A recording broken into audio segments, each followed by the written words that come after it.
Well, I mean, the individual awards are great, and it shows that you had a good season, and it's nice to celebrate that at the end of the year. But when you get those awards, it's at the end of the year. You're by yourself. So I think the one thing that sticks out the most was in 1995 when we won the WCC championship, because those are the moments you get to celebrate with your teammates and really enjoy that moment.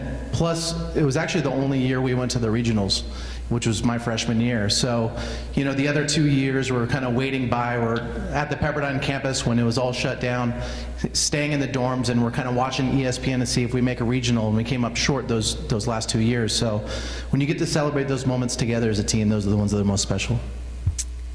You threw a no-hitter versus Gonzaga in 1996. That's the most recent no-no for Pepperdine. Take me through your memory of that game.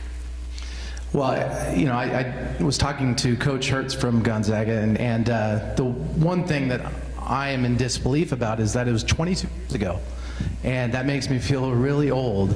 But it was one of those games where I knew I was pitching well, but the other guy was pitching well too, and I couldn't really think about the no-hitter because it was nothing going into the bottom of the eighth. So I was really just trying not to lose the game. I didn't want to give up a home run or something crazy like that to happen to where you lose. And we ended up scoring 2 runs in the bottom of the eighth to win that game, and luckily I got 3 outs in the ninth. The other thing I do remember about that game, it was that there was a left-handed hitter up and kind of a little guy, and he slapped the ball to left field right down the line. And I think it was like the 5th or 6th inning, and when he hit the ball, I thought in my head, okay, there goes the no-hitter, because usually off the bat you know if it's a hit or not. And for some reason our left fielder was playing on the left field line and was like right there to catch it. So those are the moments I remember from that game. After your time as a Wave, you had a 16-year MLB career, including an all-star appearance and 2 postseason stints. How did your time at Pepperdine prepare you for that longevity in the majors? The odd thing, the one odd thing that helped me prepare myself for professional baseball at Pepperdine was, I think the only knock I had on it was we had kind of a big turnover at my time at Pepperdine. The coach that recruited me was Andy Lopez, and 2 weeks before school started, he took a job at University of Florida. So the coach that recruited me, I didn't play for him. The guy who came in, Pat Harrison, was there for 2 years. And I had a different head coach, I had 2 different head coaches, and I had 3 different pitching coaches.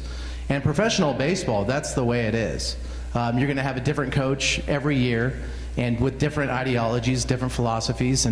But the good thing is you learn so much because you're not learning just one way to do things.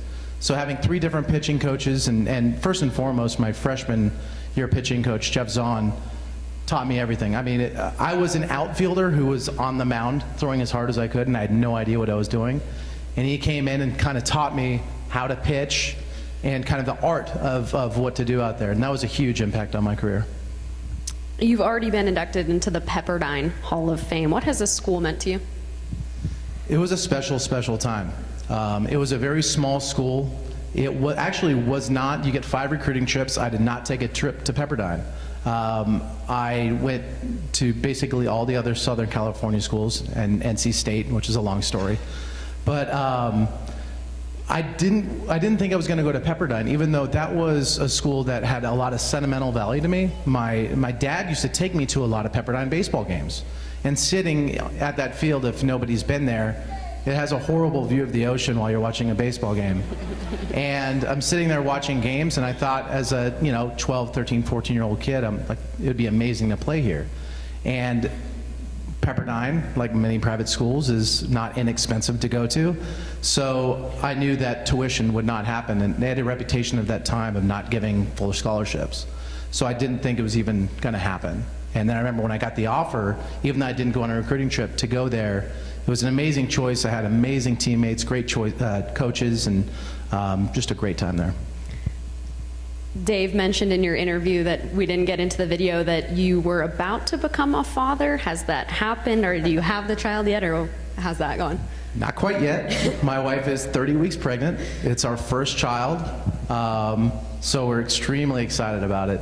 It's one of the most exciting and scariest moments of my life, so but we're definitely ready for it. Anything else you'd like to add?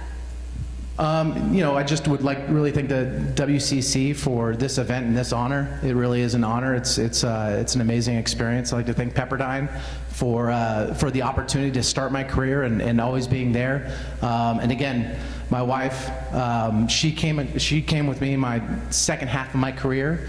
And in baseball, it's a very unforgiving world, and I married an extremely forgiving woman who understood that after a bad game, I may not want to talk for a day, and she understood that. And then at the very end of my career, when I was an aging big leaguer trying to hang on, she was there, and she would drive from Fresno to Reno to follow me around and do everything she could for me. So she's been amazing for me, and she understood that Peter Ban eventually had to grow up, and that's what I'm doing now, having a child.